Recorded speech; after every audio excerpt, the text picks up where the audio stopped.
Hi friends, welcome to Relax Recipes.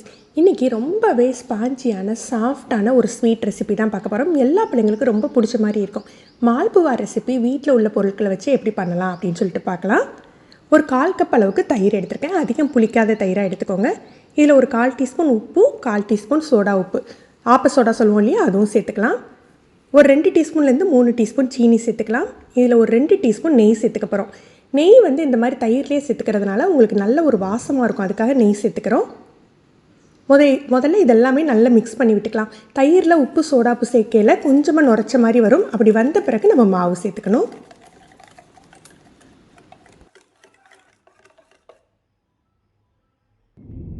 இதில் 2 table spoon ரவை, நான் வறுத்த ரவை சேர்த்துக்கிறேன். வறுக்காத ரவைனாலுமே உங்களுக்கு ஒன்றும் பிரச்சனை இல்லை. ஒரு 2 டேபிள் ஸ்பூன் அளவுக்கு பால் பவுடர் சேர்க்கறதுனால நல்ல ஒரு வாசம் இருக்கும். பால் பவுடர் இல்லாட்டி பரவாயில்ல, நீங்கள் மாவு மட்டும் சேர்த்துக்கோங்க. ஒரு 3/4 கப் அளவுக்கு மைதா மாவு சேர்த்துருக்கேன்.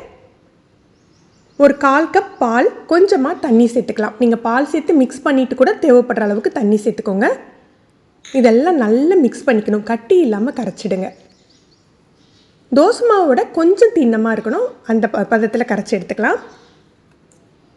கட்டி எதுவுமே இல்லை. நான் இப்போ கரண்டியில் உங்களுக்கு தூக்கி ஊற்றி காட்டுறேன் எந்த பதத்தில் இருக்குன்னு பாருங்கள்.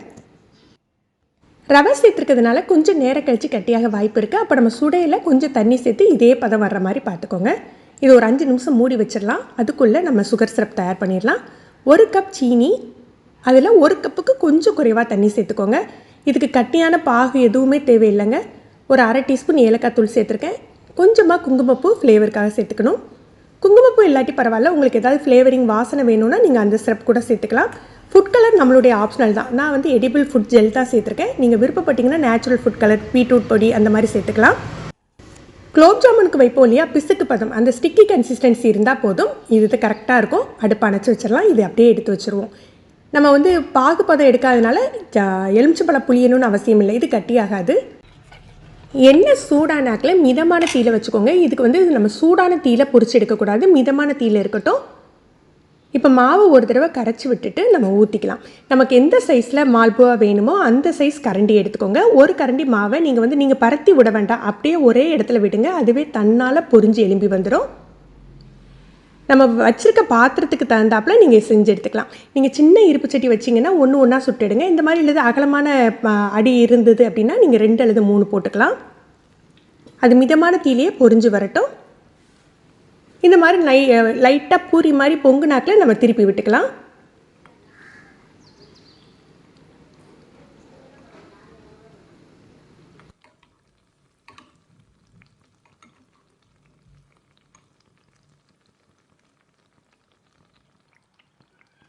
ரெண்டு பக்கமும் திருப்பி விட்டு இந்த மாதிரி கோல்டன் கலர் வந்தாக்கில் எடுத்துடலாம். ரொம்ப ரெட் கலர் ஆக விடாதீங்க. இந்த கோல்டன் கலர்லேயே எடுத்துகிட்டு நம்ம சுகர் சிரப்பில் சேர்த்துடலாம். நல்லா எண்ணெயை வடிச்சிட்டு சுகர் சிரப்பில் சேர்த்துக்கலாம். சுகர் சிரப்பில் இது ரொம்ப நேரம் ஊறணும்னு அவசியம் இல்லைங்க. நமக்கு ஒரு நிமிஷம் அல்லது 2 நிமிஷம் நீங்கள் ஊற வச்சுருந்தா போதும். நம்ம அடுத்த ஈடு அடுப்பில் போட்டு திருப்பி போடுற வரைக்கும் மட்டும் நீங்கள் இதை வச்சுக்கோங்க.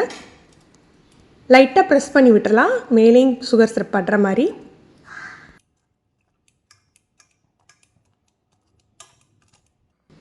தீயை கூட்டாமையே இந்த மாதிரி நம்ம ஒவ்வொரு ஈடாக பொரிச்சு எடுத்துக்கணும். இது ஹை ஃப்ளேமில் வச்சிங்கன்னா அந்த ஒரு சாஃப்ட்னஸ் அதில் கிடைக்காது உங்களுக்கு. ஏன்னா இது நம்ம குலோப் ஜாமுன் மாதிரி உருண்டையாக பண்ண போகிறதில்ல. தட்டையாக இருக்கிறதுனால நீங்கள் லோ ஃப்ளேமில் பொரிச்சா மட்டும்தான் உங்களுக்கு அந்த சாஃப்ட்னஸ் இருக்கும். சுகர் சிரப்பில் நல்லா ஊறிட்டு நம்ம இதை எடுத்து வச்சிடலாம். ஒரு பிளேட்டில் வச்சிங்க அப்படின்னா உங்களுக்கு எக்ஸ்ட்ரா இருக்க சுகர் சிரப்லாம் வடிஞ்சிட்டு மேலே கொஞ்சம் லைட்டாக ட்ரை ஆகும்.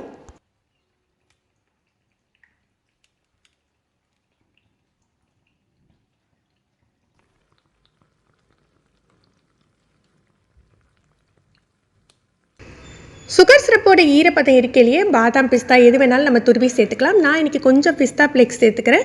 பிஸ்தா ஃப்ளேக்ஸோட கொஞ்சம் காஞ்ச தேங்காய் துருவல் சேர்த்துக்கிறேன். இது நல்ல ஒரு டேஸ்ட்டாக இருந்தது, அதனால் இந்த மாதிரி சேர்த்துக்கிறேன். இது அப்படியே நம்ம பரிமாறிடலாம். இனிப்பு எக்ஸ்ட்ரா வேணும்னு நினைக்கிறவங்க எக்ஸ்ட்ரா கொஞ்சம் சுகர் சிரப்பை மேலே ஊற்றிட்டு கூட நீங்கள் பரிமாறலாம். ஃப்ரெண்ட்ஸ், நீங்களும் இந்த ரெசிபி ட்ரை பண்ணி பாருங்கள். இந்த வீடியோ பிடிச்சிருந்ததுன்னா லைக் பண்ணி ஷேர் பண்ணுங்கள். நீங்கள் ஃபஸ்ட் டைம் நம்ம சேனல் பார்க்குறீங்கன்னா ரிலாக்ஸ் ரெசிபிஸ் சப்ஸ்கிரைப் பண்ணிக்கோங்க. கீழே இருக்க பெல் பட்டனில் நீங்கள் ஆளுங்கிற ஆப்ஷனை செலக்ட் பண்ணி வச்சுக்கிட்டிங்கன்னா நம்ம சேனலில் வீடியோக்கள் போட்ட உடனே உங்களுக்கு நோட்டிஃபிகேஷன் கிடைக்கும். தேங்க்யூ.